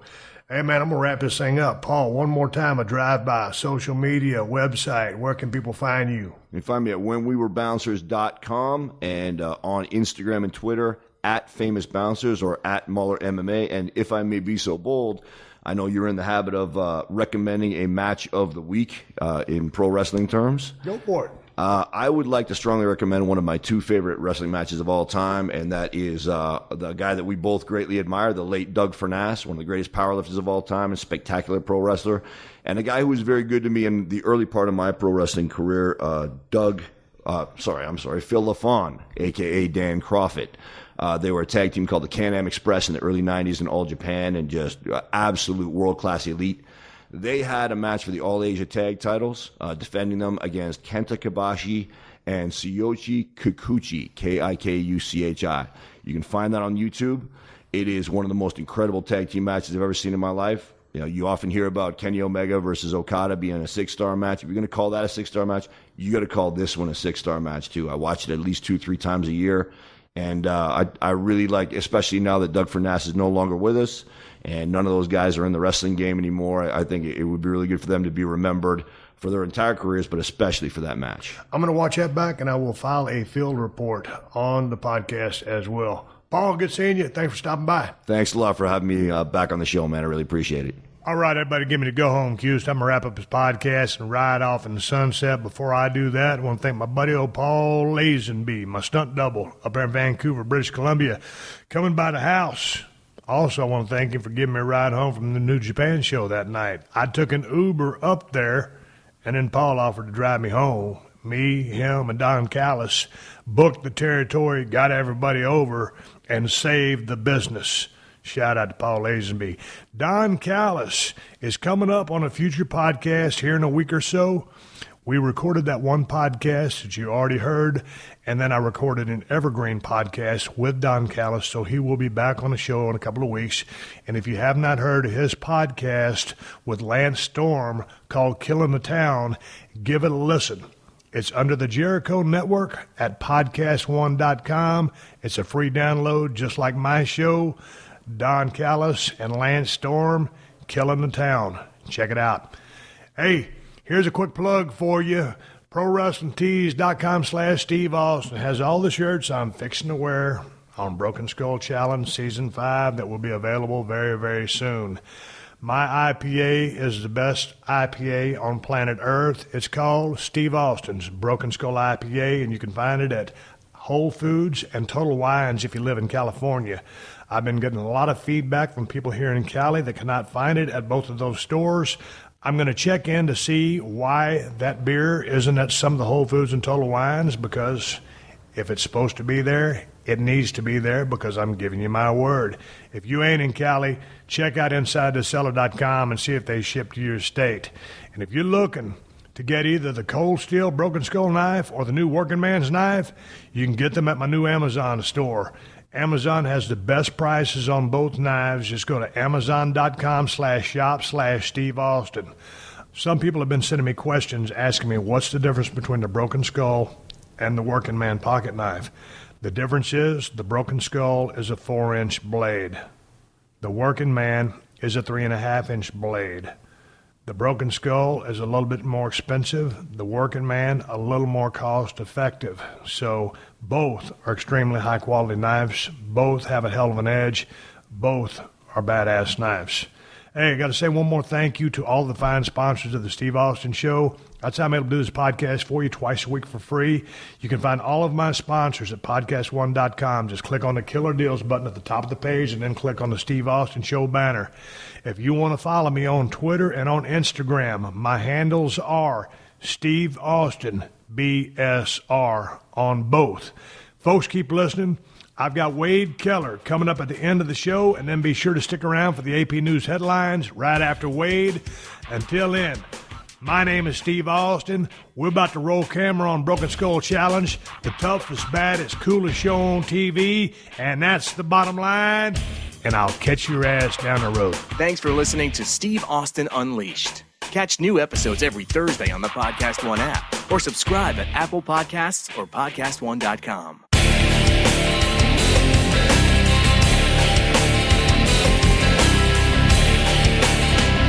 God damn, I just hit the record button. I'm sitting here trying to make heads or tails out of everything I just saw, watching as much as I could of Smackdown, fast forwarding through the commercials, then fast forwarding through the commercials on DVR on Raw, and finally coming to the classic ending of Monday Night Raw. I watch them backwards. I watch Tuesday first and don't watch Monday on the DVR. But I've got Wade Keller on the line, and this is my wrestling segment, and therefore, since Wade is the one that watches the business way more than I do, I'm going to chip in. Wade, let's go with SmackDown first, since that's what I watched, and paid attention to the most. What were your takeaways from SmackDown? Yeah, I mean, I think that it was a variety of ways to promote a pay-per-view that's coming up on Sunday. You know, you had a main event match with Jinder Mahal and Randy Orton, where you advertise the structure, the Punjabi prison, and you want people to be excited about seeing a Punjabi prison match, so you show off the structure, and you don't have the opponents attack. You don't have them get physical, but you have them exchange words. And you have Randy talk about the importance of the title. You have the heel talk about what it means to keep the title. So they talked about the championship during the segment enough for my taste too. So that worked. And then you had a situation with John Cena and Rusev, where Cena cuts the ultra patriotic promo leading into a flag match, which makes sense. You have Rusev sneak attack him from behind.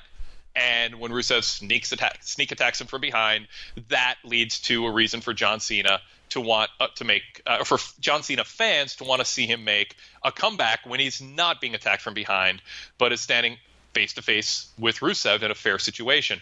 So that works, but it's different than the Orton Jinder push, even though it's a babyface against a foreign menace. And then you have kind of the traditional two singles matches. Let's put two of the pairs of wrestlers together in a tag team match in the main event, have 10 minutes of good action, tease what you're going to get when it's one-on-one, and have a challenger pin the champion.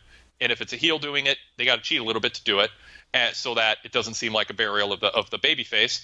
And they did that too. And so overall, I mean, I think when you look at it, they used a variety of techniques to build anticipation for Battleground on Sunday without giving away too much action between the wrestlers that they're trying to get you to buy to see on the network.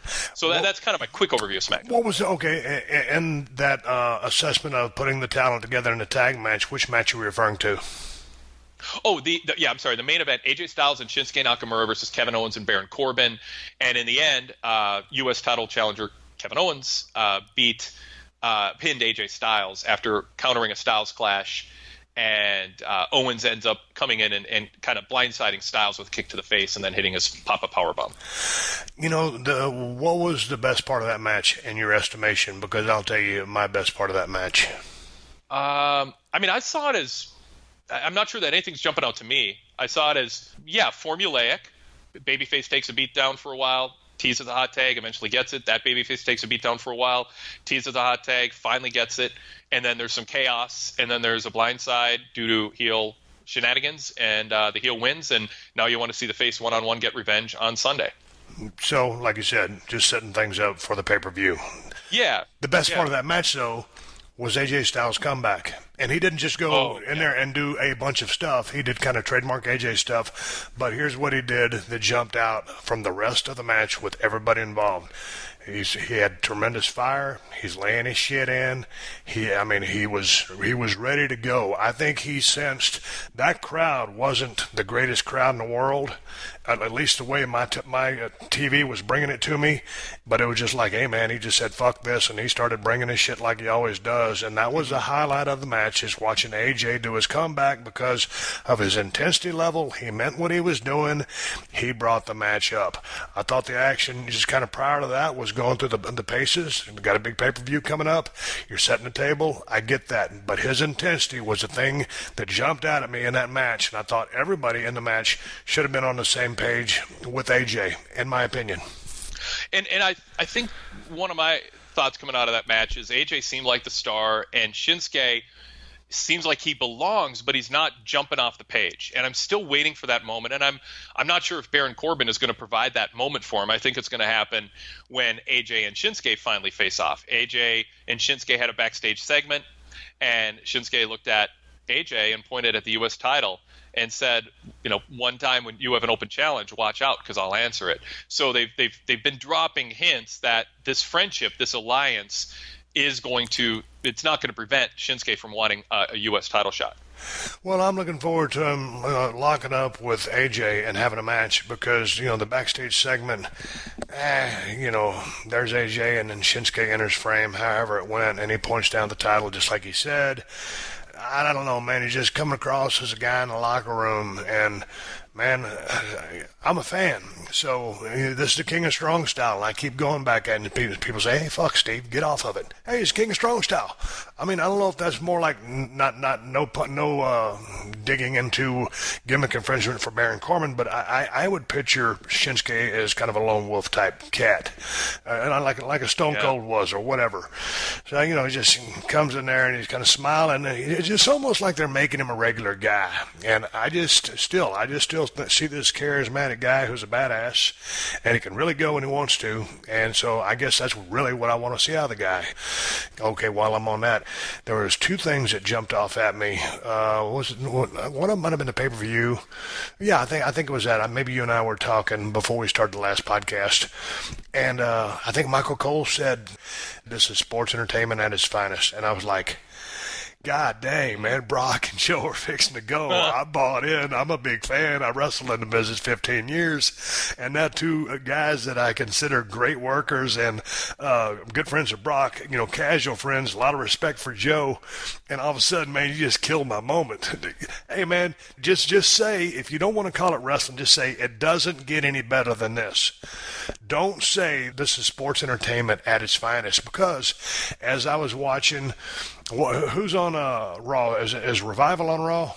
Yeah. Okay, yep. I watch the shows back to back. So then, right there, it was one of the guys on commentary. The Revival has taken tag team sports entertainment to another level. Tag team sports entertainment. You just shot me in the leg again. Yep. Is wrestling a four-letter word? Is it banned? Does it almost start with F? God dang. I mean, yeah. Come on, Wade. You're preaching to the choir.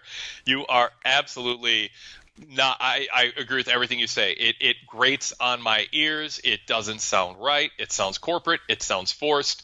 And just stay away from the term. Like, they've started to say words like competitor and competition more often, or athlete or something like that, as opposed to sports entertainer.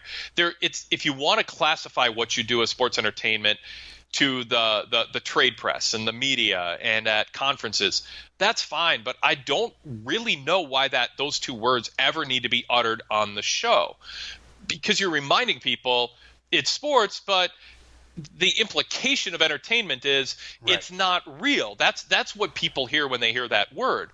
Because obviously the NBA is sports entertainment. People pay to be entertained watching sports. So all sports is entertainment if people pay to see it or show up to watch it. So it just doesn't really mean anything, but it doesn't sound right to wrestling fans. I don't think it helps sell tickets. And I think the content on your show from start to finish, the words you utter should help you sell your product and get people invested and immersed in what you're watching. That word, like you said, It's like getting shot in the leg. It's a toe stub in the middle of being involved in what's going on. It takes you out of the moment. Man, it's a losing battle. That's just one of the things I just really don't want to say because I don't want to just go completely negative, but it's like, God dang, I know they put the E in place of the F, for the World Wildlife Fund, turn into sports entertainment, but just when you hear that in the middle of trying, dude, I'm a hardcore veteran of the business. I love the business. I love the company. I love WWF. Just don't kill me while I'm trying to suspend my disbelief. That's a killer for me. Okay, I don't want to beat a dead horse. That jumped out to me more than the Kurt Angle. Your thoughts on the Kurt Angle? Okay. It was overwhelmingly negative response in my Twitter poll. Really? Yeah. I mean, last I looked, over 1,500 responses, and it was about 74% thumbs down. I wouldn't say people were necessarily all hostile towards it, but they were let down. Now, I don't know. Part of it is the buildup was this is scandalous and something that Kurt Angle should feel shame for and would be scared to admit. And I don't think anybody's shocked that Kurt Angle might have been sexually active in college and had a girlfriend. So hang on, let me pop. Hang on. Okay, continue, Wade, with your theory. Yeah, so I'm not quite sure where the shock value comes in there. That it's not a scandal. It's something that was kept from Kurt, and now he's going public with it. There's nothing that he should have felt. How does that? If you had a child that you didn't know about, how does that destroy your current family? So my point in this is, to pick on that aspect of it a little bit because they were trying to build it up as this big scandal. And then when the reveal came, it was this sweet, heartwarming moment of a father and son, long-lost son, united for the first time, so to speak. So that's not scandalous. And I think so some people giving it a thumbs down wanted something more tawdry. And I think they felt it was a little bit of a bait and switch. So I think that was part of it. 34% said it was a bad payoff. Actually, it's up to 2,600 votes right now. 34% bad payoff, 40% flat payoff. So that's the 74% thumbs down. 21% said good. 5% only said great. So even those who liked it, pretty tepid. I'm in this frustrating spot where I'm more nuanced because to me it depends on where it goes. I can forgive, criticize a little bit some of the, hyping it up in a way that the announcement felt like a letdown to a lot of people when it happened. I can be critical of that, but also see potential going forward. And there's potential that this is going to turn somebody who I think has been vastly underutilized in Jason Jordan into a big star. And if this is how we have to get there, that's fine. Now, is he forever going to be Kurt Angle's son? Well, there's been forgotten storylines before, but it could also turn out one of the options that a lot of people are speculating about is maybe it's a con. Maybe he's not really his son, and it's an orchestrated plot to try to undermine Kurt Angle in some way, and that'll play out over the next 6 months. And if it's done well, it's a big if, but if it's done well, I can live with that if it leads to a payoff that involves Jason Jordan becoming a bigger star and getting a chance to prove himself. If Jordan flops in this role, then he got his chance and he flopped. I don't think he will, but we haven't seen a lot of range with him yet. So far, he's been a bright white teeth, happy-go-lucky, all-American, smiling. It's been this heartwarming story so far. And the Renee Young interview on WWE Network with Kurt Angle, it went like 8-10 minutes. It was heartwarming, and they covered some of the bases of how this all played out to try to fill in some plot holes. And for every not nitpick, but for every little hole maybe in the logic, I think they've thought through some other aspects of it that not every storyline like this actually has going for it. So I'm intrigued, but a little worried too that this will end up being kind of cornball or not have logic as it plays out, and they'll kind of take they'll be sort of flexible in adhering to the history of the storyline as they go forward. I like the fact that they're shooting a hell of a big angle. And, you got a lot of negative response, but hey, man, it was a big time response, seemingly, from everybody, just as far as being in tune with the product or being in tune with sports entertainment. I like to call it wrestling. So anyways, a big time angle. a lot of rub for the kid, and he's a good-looking guy. I read about him while I was coming over here to talk to you on the podcast. Outstanding credentials as an amateur. So, I mean, he's could possibly have a bright future ahead of him. So if it's, done off the back of this angle, more power to the kid. Good luck to him. But on the backside of it, I think, is this leading? I guess my big question out of this is this leading to a betrayal of Kurt's trust, or someone trying to set him up to oust him from his position, and will result in Kurt Angle making a return to the ring to wrestle in a big time pay-per-view? I think that's the most logical. And maybe some people see that as an understatement. I talked to somebody tonight who hadn't thought about this yet. They just thought it was Jordan getting a push as Kurt Angle's son, and that it wasn't leading ever. So I don't think it's safe to assume everybody's looking at all the possibilities. But I think the most likely scenario, and I think if you read into the emphasis on the word "I," standing for integrity, which I believe was in the Renee Young network interview that followed Raw. They were, Renee's like, "Oh, looks like your son has one of those eyes, integrity," and it was really underlined, like Vince McMahon would do. And then Chad Gable on SmackDown tonight, saying, "Well, Jordan was kind of distant. He wasn't really himself in recent weeks, and he did this without telling me, and we're partners, and this affects me too." They're laying some groundwork for callback moments of, okay, we should have seen this coming for the fans who did. It doesn't guarantee it's going to happen. But, yeah, I mean, I think the Authority doesn't want – Stephanie McMahon doesn't like Kurt Angle being in charge of, quote, her show. So they could orchestrate a plot to undercut Kurt, maybe drive him crazy, break his heart, cause him to do something that would get him to violate the terms of his employment, whatever it is. I'm excited to go on the ride, even if I think I know where it's going. And then, yes, I think we see Triple H versus Kurt Angle. Despite Triple H's charitable work on the ESPYs that we saw a video of on Raw, I think Triple H will be the bad guy and take on Kurt Angle at WrestleMania next year, and I think that's probably where it's headed. Well, I love Kurt Angle. I think everybody does. He's one of the greatest to ever step in the ring. So as a means or whatever to propel the kid and to facilitate an angle between Kurt Angle and whoever, if it goes down that road, I'm willing to jump on a ride too. It was a little bit far-fetched, but I'm on the ride, so it is what it is, and we'll see how it shakes out. But here's what I was going to ask you about.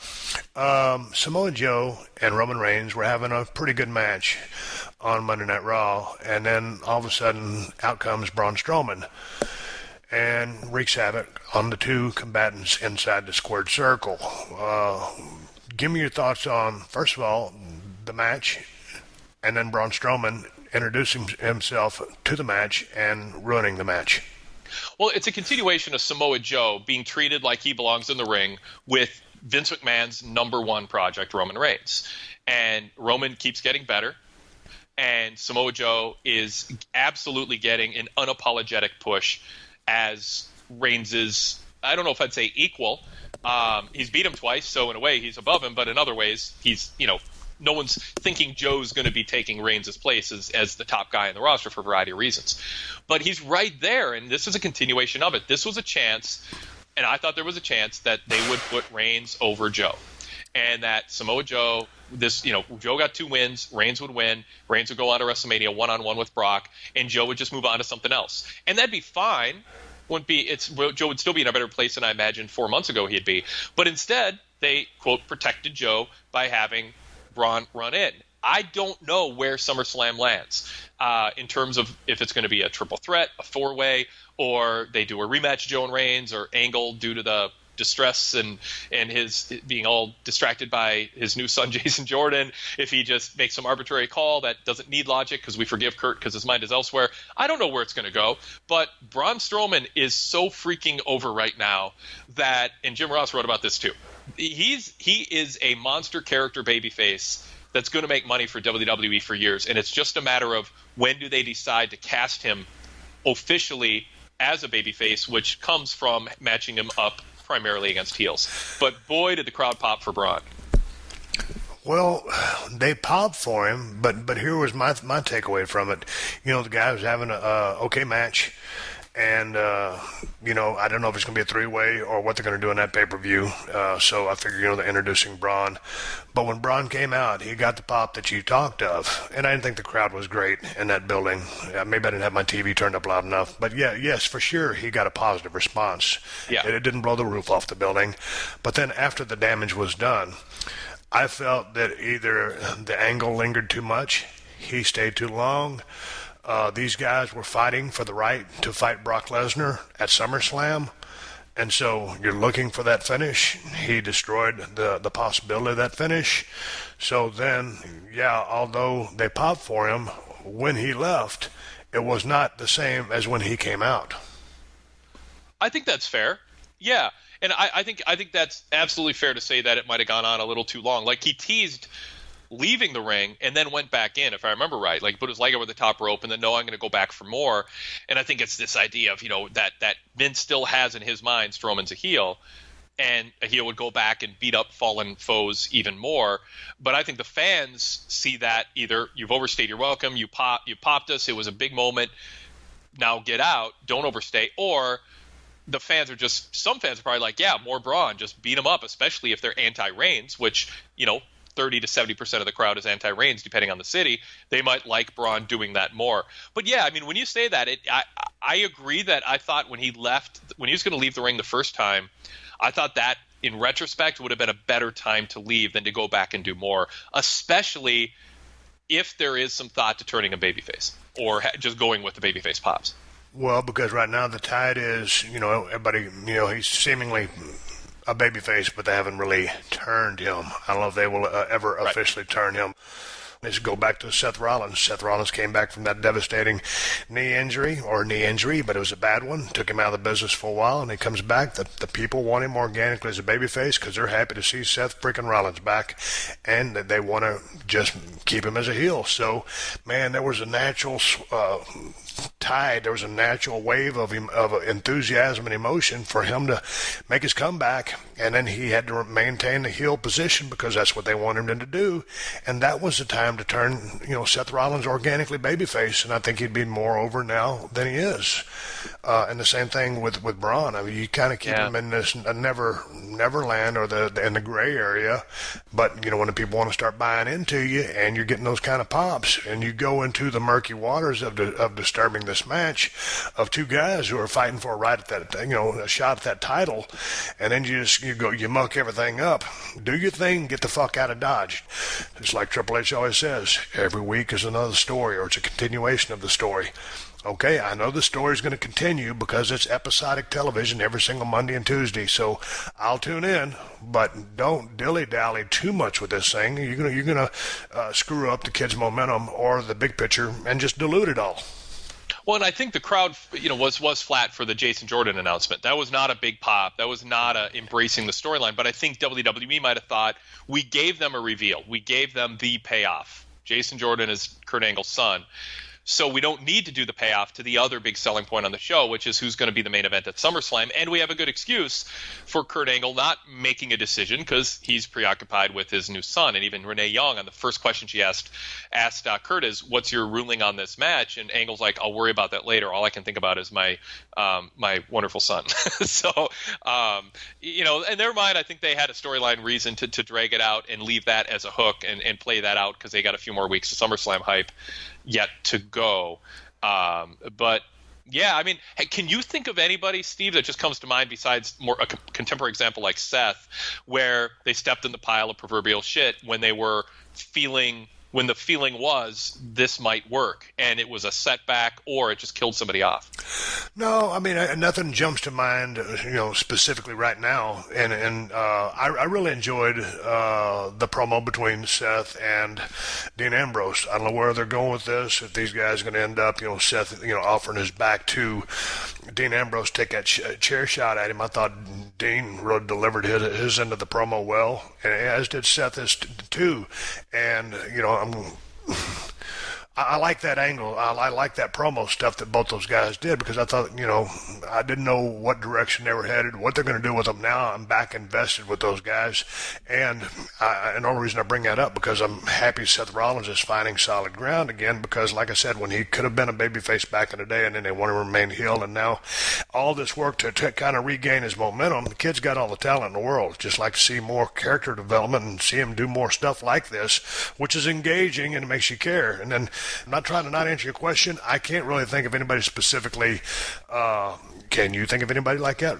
No. I mean, I was trying to listen to you and also kind of think if there was anybody that jumped out, not just in WWF history, but, WCW or other companies. And, I mean, there's probably some people who... Oh, if I put my mind to it, I'm sure both of us could think of some people, but that was just something that presented itself. One other thing, god dang, what was that other angle that I wanted to talk about? Oh, angle. It wasn't an angle.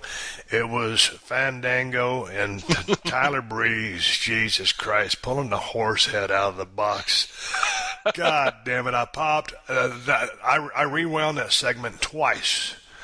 And then the fucking Fandango, when they thought it was a UFO, and here comes the delivery guy. Oh, it feels so lifelike. You breathe air. You are so human-like. You and I both like these. I mean, not every week's been great. I mean, there's been a couple stinkers or that overstayed their welcome, speaking of which. This wasn't one of them. From the opening, the "Our truth is out there," doing the X-Files theme, or "Believe," the caption underneath a flying saucer, like all the little details that they put into it. And then hearing a ghost sound and it's Aiden English, warming up behind a curtain. That was not even the high point of the skit, but I thought everything worked. Tyler, Fandango's deadpan, and Tyler Breeze just putting himself out there the way that he does, cross-dressing and being the ditzy one. It's worth people going out of the way to watch this if it's your style of sense of humor. I mean, if it's not, it won't work for you. But it's so corny, I can't help but like it. Yep. And I give props to both guys for pulling it off. They're doing an outstanding job. When you say, "Hey, WWE," and that's the entertainment part of it, I dig it. So it'll be interesting to see who they're going to work with at the upcoming pay-per-view. So, but the horse head, the actions and the reactions was tremendous. It's in the category for me as in Southpaw Wrestling. God dang, when they started to release that series on YouTube or wherever it is, I called almost everybody that was involved in that I had their phone numbers and told them how good it was and how much I liked it because I just thought it was great. And this is in those, and to me it's in that same ballpark. It's not like Southpaw, but I mean it's just like that. It's good shit. It's funny. It ain't your hardcore stuff that's gonna headline WrestleMania, but fuck, it's entertaining. I'll give both those guys a shout out of respect. And it's well done for what they're doing. They're self-aware and executing it well. And there's an attention to detail, like just the bulletin board. I just want to pause it and zoom in and see all the little inside jokes. Yeah. Yep. Anything else jump out before we ride off in the sunset? And I want you to plug your show. Yeah, we actually did. The first show dropped Tuesday this week. Oh, super. With, an hour 40 minutes with Jason Powell from ProWrestling.net as my co-host, and we broke down Raw. We talked to a correspondent who was in the building in Nashville and got that in-person perspective, and we answered a bunch of email questions, and we had a lot to talk about. Obviously, a lot of focus on Jason Jordan and then the angle with Braun at the end. But we covered everything. So that is available right now, and then the Smackdown show also available with Travis Bryant as my co-host. We talked to somebody in the building in was it Birmingham? No, I'm forgetting. Alabama. Yeah, in Alabama. And we did another hour and a half plus and did talked about the 8 topics and then answered a bunch of email questions. So the flagship show drops the same day as this, Steve. So Thursday, I'm going to have Bruce Mitchell on, and we're going to go in depth on a broad array of topics. And then Friday, tomorrow, my first interview is with Jack Swagger and John Piermarini. And John Piermarini was a writer, creative team member during Jack Swagger's rise. And it's a cool conversation between two people who play very different roles but hit it off and had creative chemistry. And they talked about that chemistry and the dynamic behind the scenes of a writer and a wrestler and how that evolves and some of the trials and tribulations of that. And it's a fascinating interview. So I hope everybody finds Wade Keller's Pro Wrestling Podcast, the Wade Keller Pro Wrestling Podcast on PodcastOne, or just do a search for Wade Keller in iTunes and subscribe. We're on 4 days a week, every week, starting this week. Okay, if I listen to the interview, will I find out what Jack Swagger is doing here and now? He's launching a clothing company with his wife, and we did not spend time talking about his indie matches, but he's semi-active out there in the indie scene. I want to do a second part with him, but I haven't talked to him about it, where we just talk about him. This was actually a really focused interview on just the kind of the writer-wrestler dynamic. And where's he living now? You know what? I don't know. God damn it! You interviewed the guy and you don't know where he's living, Wade. God damn it! We had limited time, and I wish we had more time. I would have gotten into all that. I'm sorry to let you down, Steve. Hey man, don't worry about it. Don't worry about it. Here, I got something to say. Any of you motherfuckers listening to this podcast, I got my headset on, the same son of a bitch as Wade Keller's got on. And if I get one complaint about Steve, could you stop the breathing so loud while Wade's talking? Hey, I had the microphone bent as far to the left as I could, and half the interview I was holding my fucking breath. So if anybody's pissed off about my breathing, which I do in order to stay alive, fuck off. How's that, Wade? I kind of knew before we went on the air this is going to be a fun show. And it has been. Man, gotta breathe, goddammit. I gotta get my deviated septums fixed. Until that time, I'm gonna sound like Darth Vader over here, and that's the bottom line because I said so. Wade, it's always good talking to you. Stay on the line. I'm going to say goodbye to the people, and I got one other thing to drive by you. Wade Keller, everybody, he's on PodcastOne now, along with his other stuff. Check him out. Find his show. Subscribe. Hit the download button. PWTorch.com. PWTorch.com. Read my Raw reports and pay-per-view reports and Smackdown reports there, too.